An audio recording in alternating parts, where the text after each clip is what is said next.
Welcome students to this the next part of pipe flow discussion, and in the last lecture we developed formula for the velocity in z direction, that is this is the formula we developed for it, and then we developed formula for volumetric flow rate. As you can see here, volumetric flow rate, that is means liter per minute or liter per second, whatever unit you can choose. So what volume is flowing through the pipe, and if you know the velocity, length and the pressure things and the radius, you can find out the volumetric flow rate. But you need to keep in mind that this thing is only for laminar flow, that is the Reynolds number should be less than 2100. For turbulent flow this formula is not valid, and after then when you will multiply this with density, you can get mass flow rate. So this formula is very important formula, and we will use it in our numericals. Some more thing we can see, one more formula we can develop, and it is the force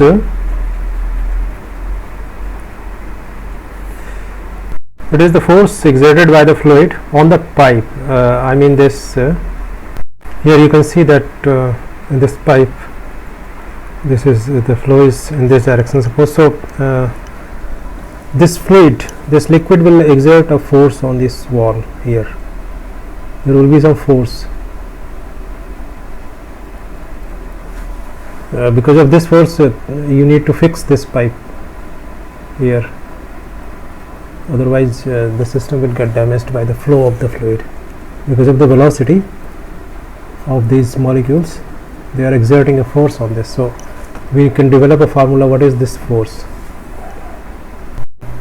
To develop the formula for that, we need to find what is the shear stress at the wall, that is tau Rz, and then we can multiply it by the surface area of the where this force is acting. I mean to say that suppose we are concentrating our attention only to this section of the pipeline, then only this area starting from here and here. So on this area, what is the force exerted by the fluid? So we will see that. What is tau Rz? We developed the formula for this. You can go here for that. It is here. This is that thing. So we can use this formula. We'll use that formula there. So we'll take this formula there. So here comes the formula. This is the formula. Now we can apply this formula for this. As you can understand that we are interested in this wall, actually this wall. So for that R is equal to R. At R is equal to R, so we can put here this R thing. So what we will do is actually R, and if you have if we have made it specific, then we will write it here. This R is equal to R. So it means that this is the shear stress at R is equal to R, and its value is this. Now we are actually interested in force Fz that is acting on this area. So area is 2 circumference 2 pi r, this circumference, this, and multiplied by the length. So this is the area. So this way you can say that the force Fz that the fluid will put on the wall of the pipe will be tau Rz, that is the shear stress at this, and multiplied by area 2 pi r. And now we will put the value. this is the value we have put, and now we can simplify it. So you can see that this is these things you can cancel out, and the simplified formula is this. Now again you can simplify it more, because this is your modified pressure, and the value of modified pressure P naught is simply the pressure at that point, and at here the modified pressure was, as you can remember, at this point. Here means it can be on this plane everywhere like this. So that was the pressure there minus rho g and the height from that 0 point. This was the 0 point. Z is equal to 0 over here. So if we can put these things into the formula, so this is the final expression you will get, and you can separate the pressure terms with this pi r square rho gl. Now what is this relationship saying?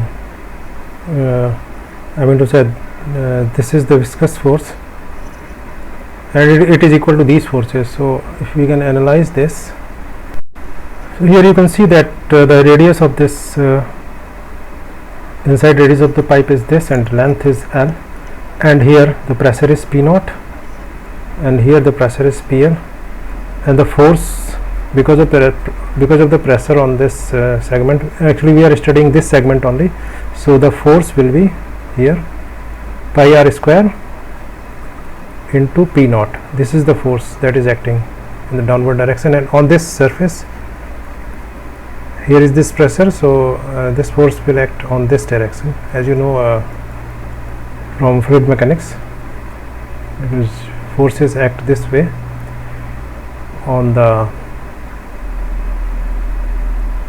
any segment.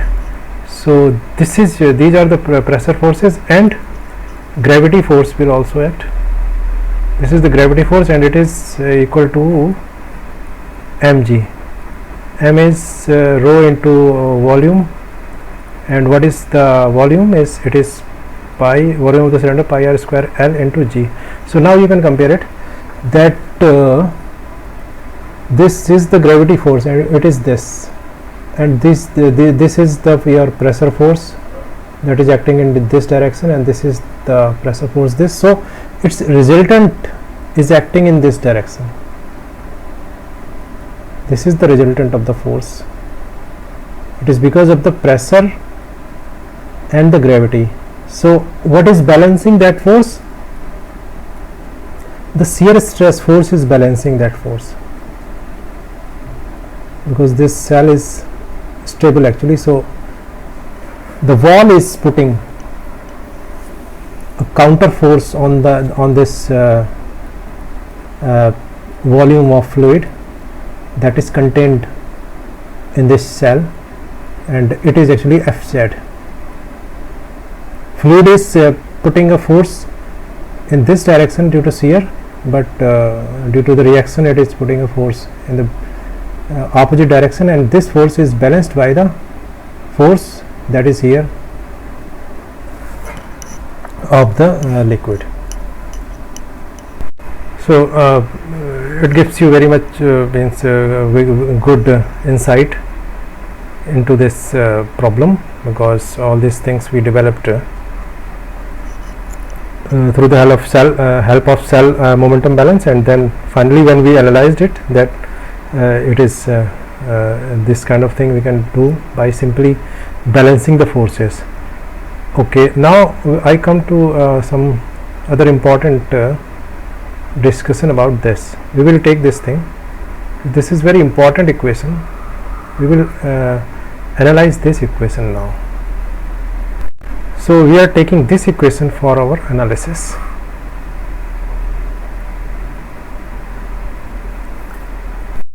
This is your equation. This is a very famous equation, and it is called Haza-Poiseuille equation. So I am writing this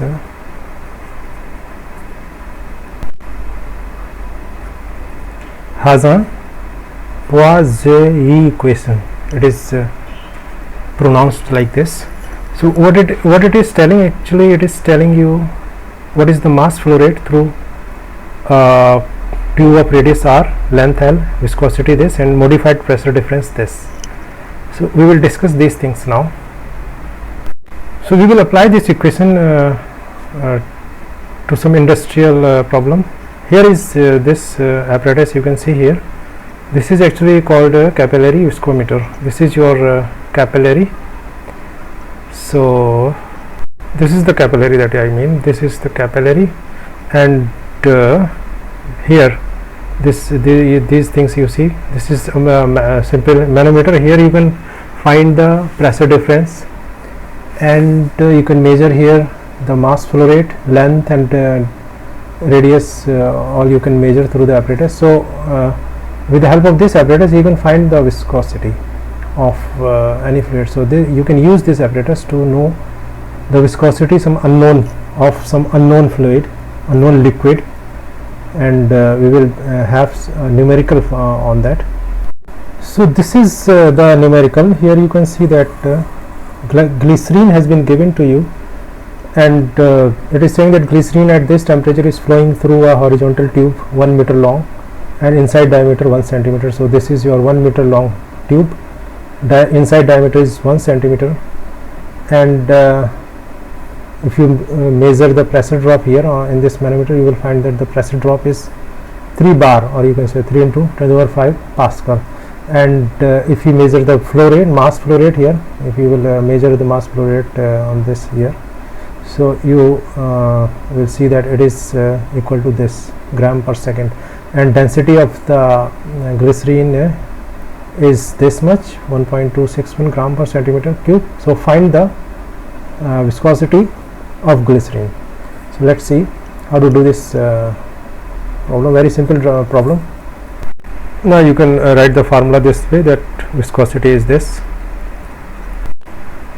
8 mass flow rate into L. All these things are given to you because length is 1 meter, radius is 1/2 centimeter. You can convert it to meter.